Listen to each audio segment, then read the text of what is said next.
How to speed up a video. Hi guys, in this video I'm gonna show you how to speed up a video. So first thing, go to your TikTok, tap on post, and you can record and speed up, or you can upload. Now I'm gonna record first. Tap on record. The first part is normal.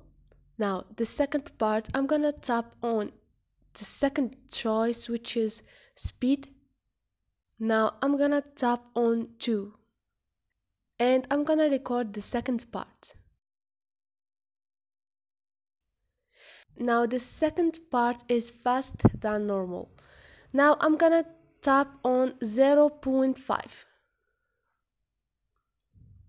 and I'm gonna record. This is the third part.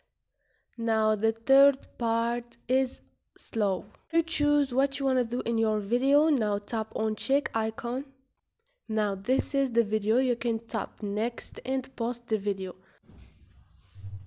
So this is it. This is how you speed up a video on TikTok. If you like the video, don't forget to subscribe and like.